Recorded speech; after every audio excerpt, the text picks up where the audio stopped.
ये है हमारे टाइम की, जब मैं आई थी तो फेमस मार्केट बिहारी मार्केट। यहाँ पे काफ़ी लोग हैं जो मेरे को अभी भी जानते हैं और उस टाइम पे भी जानते थे। ये मार्केट काफ़ी पुरानी है। यहाँ मेरे दिन भर में 3 से 4 चक्कर लगते थे। पैसे ले जाना, हिसाब करना, फिर साग सब्जी का ऑर्डर लेके जाना। यहाँ मैं खूब आई हूँ। यहाँ पे काफ़ी लोग मुझे अभी भी जानते हैं। यहाँ से मेरी झोपड़ी तक का रास्ता जो है 500 मीटर बैठेगा। वो झाड़ी सा देख रहे हो, एकदम लग भी नहीं रहा है कि यहाँ से रास्ता है। ऐसे ही पहले ढका हुआ रहता था पूरा रास्ता। और वहाँ से यहाँ तक बिहारी मार्केट तक जाने के लिए पहले यहाँ से सीधा रास्ता था। अब ये मकान वकान सब बन गए, पहले ऐसी झाड़ी थी पूरा। तो मुझे यहाँ रात के 10 बजे भी आना पड़ता था। वो यूँ क्योंकि पापा ने एक ठेली ले ली थी, तो जो है वो शाम को थोड़ा सा साग सब्जी बेचने आते थे, तो मुझे उनको 10 बजे लेके जाना पड़ता था यहाँ से। मम्मी एक जो है छोटा सा डंडा दे देती थी मेरी सेफ्टी के लिए, तो मैं वो डंडा यहीं झाड़ियों में छुपा देती थी। जब पापा को उधर से लेके आती थी तब मैं वो डंडा रख लेती थी, क्योंकि पापा शाम को ड्रिंक कर लेते थे तो वो चल नहीं पाते थे। कभी कभी तो उनको ठेली में बिठा के लेके आना पड़ता था। तो ये काफ़ी एरिया रहा है। यहाँ पे एक ट्यूबवेल भी है, यहाँ से हम पानी वानी भी भरते थे। ये चीज़ें मैंने यहाँ पर रह करके सही। मार्केट का जो रास्ता था हमारी झोपड़ी से 1 किलोमीटर का रास्ता होगा। उस रास्ते को मैंने रात के 10 बजे तक तय किया है, पर मैं कभी डरी नहीं, क्योंकि मेरे अंदर बहुत हिम्मत थी। गांव में कभी नहीं डरी किसी से, तो यहाँ क्या डरती।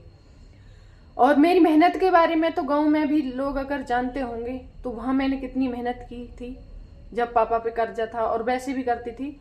और वैसे ही मेहनत मैंने यहाँ पे आके भी की थी। और हर पल यही सोचा कि कैसे भी करके इनका कर्जा निकल जाए, कर्जा निकल जाए। कई बार ऐसा हुआ है कि कर्जा वाले का अगर फोन आता था और हमारे पास पैसे नहीं होते थे, तो उस दिन सब लोग उदास हो जाते थे, क्योंकि पैसा नहीं होता था। तो एक भैया थे उस मार्केट में जिन्होंने हमारी काफी हेल्प की है। 20-20 हजार 30-30 हजार रुपए वो हमें एडवांस दे देते थे, उसके बदले वो साग सब्जी ले लिया करते थे। और भाई हमारा जो है अलग ही रहता था, तो पापा कभी कभार उसके पास फोन करते कि इतना पैसा चाहिए भेज दो, तो वो तुरंत से मना कर देता था कि मेरे पास पैसा नहीं है।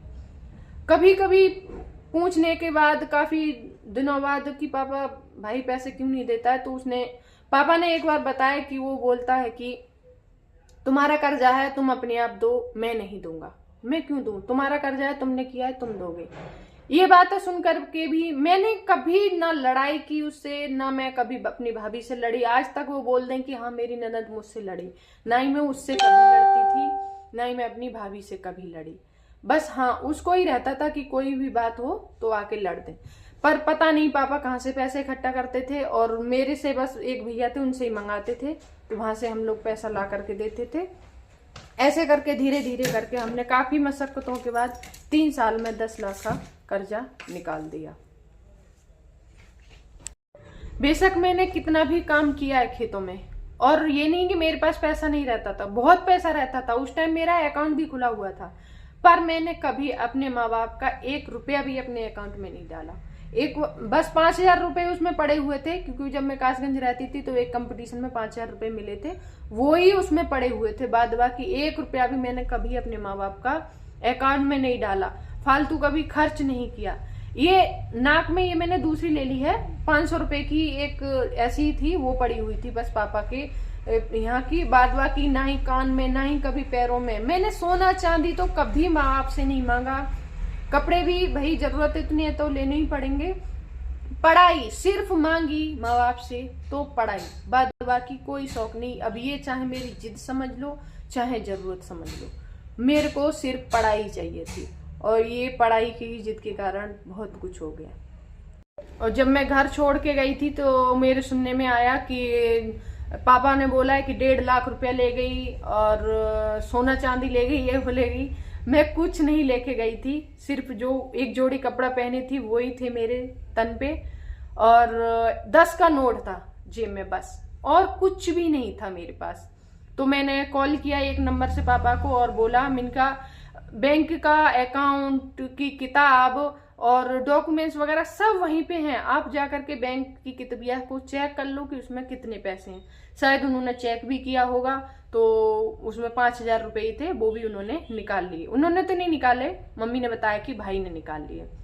जो भी है चलो अच्छा है, बैंक वाले का भला होता, वरना निकाल लिया, अच्छी बात है। पर मेरे अंदर माँ बाप को लेकर कभी खोट नहीं रही, आज शपथ। बदवा की तो कोई मेरे पे विश्वास करता ही नहीं। अगर विश्वास होता तो मेरा गांव वाला कोई ना कोई तो मेरे पक्ष में बोलता, घर वाला कोई ना कोई तो मेरे पक्ष में बोलता। शायद मैं सबकी बुरी हूं, इसलिए कोई मेरे पक्ष में नहीं बोलता। पर अच्छा है, मत बोलो, मैं अपने लिए खुद लड़ सकती हूँ।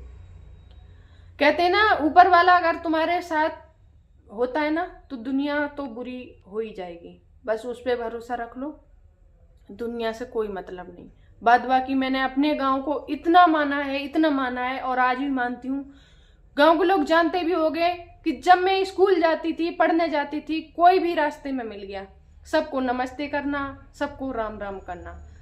कोई किसी को भी मैं ये नहीं देखती थी कि ये किस कास्ट का है, इसको नहीं बोलना है, नहीं।